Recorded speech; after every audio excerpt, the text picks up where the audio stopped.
जय मराठी. सर्वप्रथम आयोजकांचं मी मनपूर्वक आभार व्यक्त करतो अशासाठी की पहिलं मराठी राजभाषा संमेलन आज घडलेलं आहे आणि आपण सर्व मराठी अभिमानी त्याचे साक्षीदार आहोत. आणि दुधात साखर म्हणूया किंवा आकाशात सूर्य म्हणूया, कुठली उपाधी आहे असे गायधनी सर आपल्याला या संमेलनाचे उद्घाटक म्हणून मिळाले. त्याचप्रमाणे मराठी चळवळीचे जे भीष्म असे आपले आदरणीय परमपूज्य मी म्हणतो त्यांना श्री गोरा ढवळीकर सर अध्यक्ष म्हणून या संमेलनाला आपल्याला मिळाले. याच्यापेक्षा आपलं भाग्य दुसरं ते काय. तर यांची बोटं धरून आपण पुढचं पाऊल पुढे घेणार आणि आज सकाळी त्यांनी ज्या पद्धतीने मार्गदर्शन आपल्याला केलेलं आहे, दिशा दाखवलेली आहे, त्या दिशेप्रमाणे आपण सर्व अवश्य चालू आणि जे ध्येय आपल्याला गाठायचं आहे की मराठी राजभाषा घोषित करून घ्यावीच लागेल असं सरकारवरती जे आपण जो दबाव आणायचा आणि सकारात्मक दबाव नकारात्मक नाही सकारात्मक दबावातून आपल्याला हे साध्य करायचं आहे. आणि त्यासाठी तुम्ही आज एवढ्या गरमीत एवढ्या उर्मीत इथे आलेले आहात. सर्वांचं मनपूर्वक धन्यवाद, स्वागत आणि आभारही व्यक्त करतो. तर विषयाकडे अभिव्यक्त म्हटलं की काय दिसतं? भविष्य दिसतं की भूतकाळ दिसतं? किंबहुना दोहोंची सांगड घालणारा जर शब्द असेल तर हा अभिव्यक्त आहे. ज्याला इतिहासाची कास नाही तो अभिव्यक्त कसा, आणि ज्याला भविष्याची दिशा नाही तो अभिव्यक्त कसा, तो द्रष्टा कसा. म्हणून अभिव्यक्ती हे जे क्रॉस जंक्शन आहे, तो जो बिंदू त्या क्रॉस जंक्शनवर जो आहे त्याला नेमकं आपण कसं पकडणार ह्यावरती सर्वांचं विचार मंथन होणं गरजेचं असतं. अभिव्यक्ती म्हणजे स्वैराचार नव्हे असे बरेच जण म्हणतात. अभिव्यक्ती होणं म्हणजे काय नेमकं होणं, आणि त्याची माध्यमं आज वेगळी वेगळी आहेत. बापट सरांचं आता मध्ये आमचं कुजबूज चालू होती, त्यांनी सुंदर विचार सांगितले, ते सांगतीलच. तर अभिव्यक्त होण्यासाठी जी माध्यमं आहेत त्यावरती गौरीशनं पण छान बोलले, मॅडमने ताईने पण खूप छान बोललेले आहे. पण राजभाषा मराठी जी आपल्या गोमंतकात जी वास्तव्य धरून आहे, जो विषय अजूनही धगधगता ठेवलेला आहे, राजकारण्यांनी म्हणा किंवा मराठी द्वेषांनी म्हणा किंवा काहींनी आपलं काहीतरी वेगळंच विश्व साम्राज्य करायचं होतं आणि त्यांना इथे मराठी भाषा त्यासाठी नको होती म्हणूनही कारस्थानं करू. नेमकं म्हणजे सरांना माझा मुद्दा समजलेला आहे, मी नेमकं काय बोलतो. कारण अभिव्यक्ती होण्यापासून आम्हाला वंचित ठेवण्यासाठी गोव्याची राजभाषा केलेली नाहीये असं ठामपणे पण मी सांगतो. आणि मराठीचा धोका त्यांना माहिती आहे, ज्यांना नकारात्मक विचार इथे घुसवायचे. कॅसिनो कल्चर हा आपला अभिव्यक्तीचा भाग असूच शकत नाही. पण इथे अभिव्यक्ती जर आपण अभिव्यक्ती जर व्यक्त केलं तर आपण राज्यद्रोही असा ठपका आपल्यावरती लागतो. म्हणजे किती हे नकारात्मक विषय आपल्या समोर येतात, पण आपण अभिव्यक्त होऊन त्यांना विरोध करण्याच्या वेळी जर आपण आपल्या इतिहासाचा वारसा, सांस्कृतिक वारसा, धार्मिक वारसा हा जर घेऊन आपण पुढे येण्याचा प्रयत्न करतो तर त्यांना ते नको असतं. कारण त्यांचे कपट कारस्थानं शिजत नाही. वास्तविक राजभाषा मराठी होण्यापासून जे अडथळे जे निर्माण करणारे जे लोक आहेत त्यांना मराठीची काय भीती आहे, आपण व्यक्त होतो, अभिव्यक्त होतो मराठी भाषेतून, हे त्यांना का नको आहे हा माझा नेहमी प्रश्न असतो. काय हो त्यांना त्रास होत असेल?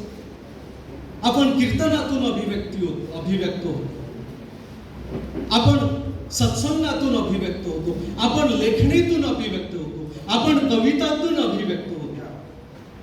आणि आपल्या व्यक्तिमत्वाला चार चांद लागतात. हे आपले चार चांद त्यांना पाहताना त्रास होतो का?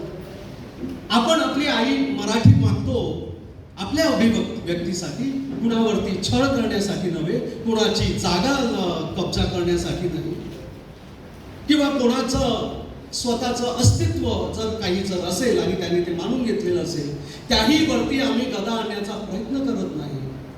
कारण मराठी भाषेतून आपण ज्यावेळी अभिव्यक्त होतो त्यावेळी आपण फक्त पोटा पाण्याचा विषय मांडत नसतो. पोटाच्या वरती आहे आपलं हृदय, हृदयातली वरती आहे आपलं मन, त्याच्याही वरती आहे आपली वाचा वाणी, त्याच्याही वरती आहे आपली बुद्धी. यासाठी आपली जी मराठी आई जी सेवा करते ती अभिव्यक्त ह्या सगळ्या पैलूंना अभिव्यक्त होताना जी आपली आई मराठी आपल्याला जी साथ देते ती आपल्याला यशोशिखरावरती नेऊन ठेवते. याचे उत्तम उदाहरण आज आपल्या समक्ष गायध्वनी स्वरांच्या रूपाने इथे. मराठी आई आपल्याला कुठून कुठे नेऊन ठेवू शकते, कोणत्या शिखरावरती नेऊन ठेवू शकते. आणि मराठी भाषेची अभिव्यक्तीची जी साधनं, मूळ साधनं जर आपण कास धरली तर आपण कुठे जाऊन बसू शकतो त्याचं उत्तम उदाहरण किंबहुना इथे बरेच जण आपला. आणि हा जो आपला वारसा आहे, लेखणीचा वारसा आहे, विचारांचा वारसा आहे, हा पुढे चालू राहण्यासाठी आपण सरकारकडे याचना करतो की या आमच्या मराठी भाषेला उंबरठ्यावरती बसून ठेवू नका. तिला तुम्ही देवघर जरी तिला द्यायचं नसेल तरी एक वेळ चालेल. पूजा घरात तिला सजवून तिची आरती वगैरे करायची नसेल तर करू नका, पण कमीत कमी बरोबरीने पण बसवा. आणि आपलं जे स्वयंपाक घर आहे तिथं तरी तिला जाऊ द्या, काहीतरी गोडधोड करून आमच्या पोटी घाला. कवीच्या मनाला काव्य सांग. तर जास्त मी खोलात जात नाही. आता मी जरा इतिहास आठवतो. ही अभिव्यक्तीची भाषा सांभाळण्यासाठी आपल्या पूर्वजांनी अतिशय मेहनत घेतली. उगाच आज आम्ही जे इथे व्यासपीठ रचलेलं आहे, हे जे आपण संमेलन घेतो आहोत, आणि जो काही मराठी साम्राज्य जे गोमंतकीय क्षेत्रात किंवा कोकण क्षेत्रात किंवा महाराष्ट्र क्षेत्रात जे आहे त्याचा वारसा आपल्याला जो मिळालेला आहे तो आपल्या सर्व पूर्वजांकडून मिळालेला आहे. आधी त्यांना अभिवादन करून एका मुद्द्यावरती मी हात मगाशी भाषणामध्ये 2 विषय आले. आमचे वल्लभ सर ॲडव्होकेट त्यांनी पॉलिटिंग ऑफिशियल हा विषय घेतला. अजून एका वक्त्याने महाजानिया ऍक्ट हा विषय घेतला. आता दोनोंमध्ये मराठीची जो गजर केलेला आहे त्यावेळी तो आजच्या पिढीला समजणं खूप महत्वाचं आहे. ते 2 मी त्यावेळेचे अभिव्यक्तीची साधनं कशी त्यांनी अंमलात आणली आणि आजपर्यंत मराठी आपली इथे टिकून आहे त्याचं बहुतेक श्रेय त्या 2 गोष्टींना जातं. ते आज आपण जरा लक्ष देऊन ऐकूया आणि बघूया काय. पोर्तुगीजांनी 450 वर्षे राज्य गोमंतक क्षेत्रावरती केलं हे जरा चुकीचं वाटतं. वास्तविक फक्त 3 तालुक्यांवरती त्यांनी 350 वर्षे राज्य केले. त्याला म्हणायचे जुनी काबिजात. आणि पुढचे 100 वर्षे त्यांनी नवीन काबिजात असं मराठ्यांकडून, ऐकून घ्या, मराठ्यांकडून प्रांत घेतला असा सरकारी नोंद कल्पना नाहीये. मराठा शासन पेडणे, बिचोली, फोंडा आणि इतर तालुका इथे मराठा शासन होतं असं नमूद आहे इतिहासामध्ये. त्यामध्ये दुमत कोणाचं नाही. तर ते प्रांत कालांतराने त्याने काबीज केले आणि तिथे फक्त ते 100 वर्षे टिकले. आता ज्यावेळी जी ट्रिटी झाली, ट्रिटी म्हणजे काय म्हणतो आपण त्याला, तह झाला. असे 2-3 तह झालेले आहेत. निजामुद्दीन आणि पोर्तुगीजांमध्ये एक तह झालेला आहे. त्याची कॉपी आहे माझ्याकडे. पण त्या तहमध्ये जी भाषा होती ती कुठची असेल? निजामुद्दीनची उर्दू की पोर्तुगीजांची पोर्तुगीज? दोन्ही नव्हत्या. तर तो तह लिहिला होता शुद्ध आणि शुद्ध मराठी भाषेत. आता हा का? निजामुद्दीन काय मराठी होते? पोर्तुगीज काय ते मराठी होते? पण त्यांना मराठीतून करण्याची का पाळी आली? कारण तह हे दोन राजांमध्ये जे होतात खरे, पण ते जनतेसाठी असतात आणि जनतेच्या भाषेतून ते लिहिले जातात, म्हणून ती मराठी होती. तर ज्यावेळी हे नवीन काबिजात पोर्तुगीजांनी घेतलं, त्यावेळी तह जो केला, त्यावेळी महत्वाचा मुद्दा असा की त्यांनी ते लिहिले होते की आपण हा प्रांत मराठ्यांकडून जो घेतो आहोत, त्यातील लोकांचा, जनतेचा जो हिंदू धर्म आहे तो आपण पालटणार नाही, धर्मांतरण करणार नाही. दुसरं होतं संस्कृती आणि जे काय आहे, अभिव्यक्ती करण्याचे जे काही त्यांचे जे अधिष्ठान आहे ते आम्ही पालटणार नाही. आणि जनतेची जी भाषा मराठी आहे ती आम्ही बदलून पोर्तुगीज करणार नाही, असं त्या तहमध्ये लिहिलेलं आहे. याचा अर्थ या गोमंतक क्षेत्राचा सर्वात महत्वाची जी भाषा आहे ती मराठी आणि मराठीच आहे, या एका तहवरून सिद्ध झालं. दुसरं, पॉलिटिम ऑफिशियल नंतर जे 350 वर्षे पोर्तुगीज भाषेतून येत होतं, पण त्यांनी सांगितलं तुमची पोर्तुगीज भाषा आम्हाला चालणार नाही, आम्हाला पाहिजे ती आमची मराठी भाषा. तुमचं पॉलिटिम ऑफिशियल जर आमच्या माथी मारायचं असेल तर तुम्हाला मराठीतून अनुवाद केल्याशिवाय आम्ही सोडणार नाही. आणि जनतेने बंड केला आपल्या मातृभाषा मराठीसाठी आणि नाक दाबत पोर्तुगीजांना एका बाजूला पोर्तुगीज आणि एका बाजूला मराठीतून छापायला भाग पाडलेला आहे आपल्या पूर्वजांनी. दुसरा मुद्दा, गोमंतकीय मंदिरांवरती त्यांनी एक भयंकर मोठं भाषिक आक्रमण केलं होतं की आजपासून सर्व मंदिरांची भाषा पोर्तुगीज. तर आपल्या त्यावेळच्या म्हणजे मंदिर जे सांभाळणारे व्यवस्थापन होते त्यांनी कडाडून विरोध केला आणि ठामपणे सांगितलं की आमची अभिव्यक्त होण्याची भाषा जी आहे ती मराठी आहे, आपली सांस्कृतिक भाषा मराठी आहे, आपली धार्मिक भाषा मराठी आहे आणि ह्या मातृभाषा मराठीला आम्ही सोडणार नाही.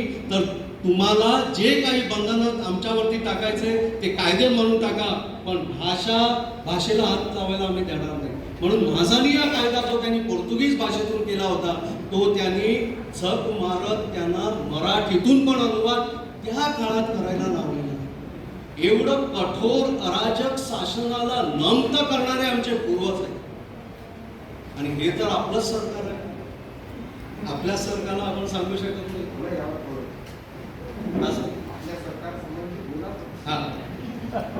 तर हीच संधी घेऊन मी गोवा सरकारला विनंती करतो, पहिलं मराठी राजभाषा संमेलनाची संधी घेऊन मी विनंती करतो की हे गोवा सरकार, आम्ही आमच्या मराठी भाषेसाठी आम्ही भीक मागत नाही. गोवा सरकारच्या राजभाषा कायद्यामध्ये मराठी भाषेचं नोंद आहे, पण कसं आहे अर्धवट नोंद. तर आम्ही विनंती करतो गोवा सरकारला की ज्या पद्धतीने कोकणी ही राजभाषा गोव्याची तुम्ही ठरवलेली आहे, पण सर्व सरकारी दस्तऐवजासाठी मराठीचाही वापर करता येईल अशी जी तरतूद करून ठेवलेली आहे, त्या ठिकाणी गोव्याची भाषा ही कोकणी बरोबर मराठीला ही संपूर्णपणे घोषित करा, असा आमचा इथे नम्रतापूर्वक आग्रह आहे. आता जाता कायद्याविषयी,